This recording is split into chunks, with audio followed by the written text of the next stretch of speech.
Welcome back to the channel, everyone. Today I've got some ridiculously outrageous news about Robinhood and AMC, and this made me absolutely furious as I was reading through the article.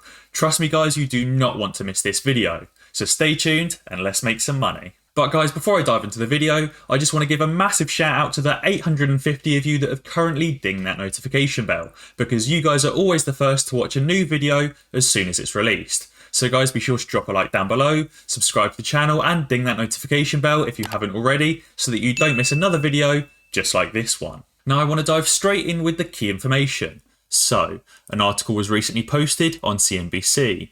Robinhood says it cannot assure investors a meme mania won't hit it again. How ridiculous. In January, when an epic short squeeze erupted in GameStop's stock, partially driven by retail traders, Robinhood shut down trading of certain meme shares due to increased capital requirements from its clearinghouses.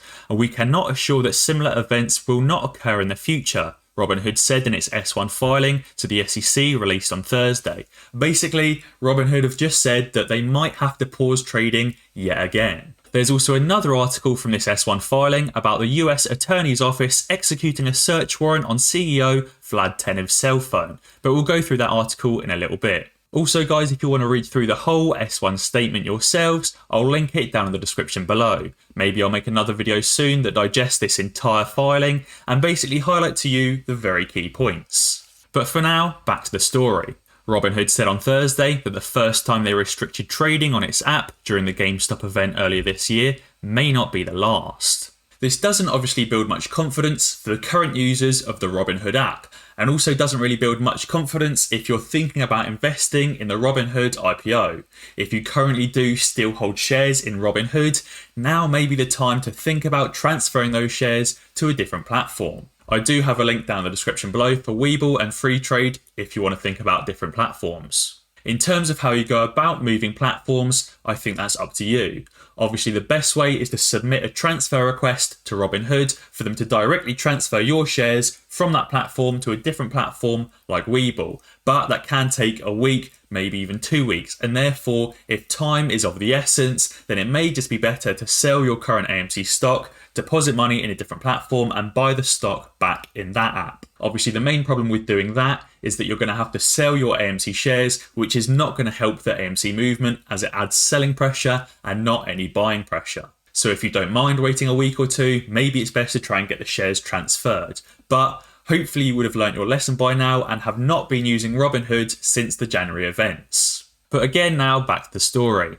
As a brokerage, Robinhood has financial requirements to the clearinghouses that execute its client trades, and some of these requirements fluctuate based on volatility in the markets. The volatility in January forced hikes in requirements and caused a flurry of outraged customers, many who threatened to leave the app, and hopefully did so. This resulted in negative media attention, customer dissatisfaction, litigation and regulatory and US congressional inquiries and investigations, capital raising by us in order to lift the trading restrictions while remaining in compliance with our net capital and deposit requirements, and reputational harm, Robinhood said in the filing. Personally, I just don't think this is good enough, and I also don't think this is even acceptable. Robinhood should have learned the first time never to pause customer trades, because it's just not fair and it's obviously going to lead to outraged customers. The fact that they can't even promise that they're not going to do it again and try and screw over all of their customers and their current users just isn't good enough from a massive company like Robinhood that's planning to IPO. Although on the upside, it does look like the US Attorney's Office is finally looking into the sketchy practices performed by Robinhood. Robinhood revealed in its S1 filing that the US Attorney's Office launched a search warrant for CEO Vlad Tenev's cell phone.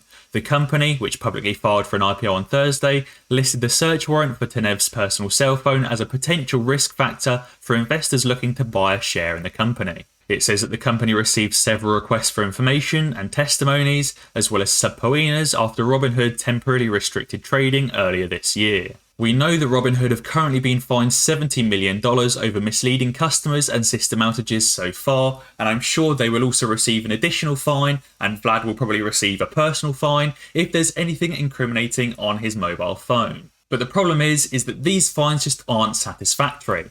In the first quarter of 2021, Robinhood's filings show that it got $331 million in order flow payments, up from $91 million in the prior year period.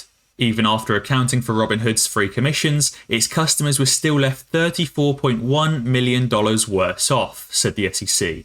Without omitting the SEC charges, Robinhood paid only $65 million in this instance to settle the case and promised to improve its disclosure and execution. So Robinhood made $330 million in 2021 in only the first quarter, and $91 million the year before, so around $400 million, and only had to pay a small fine of $60, $70, $80 million.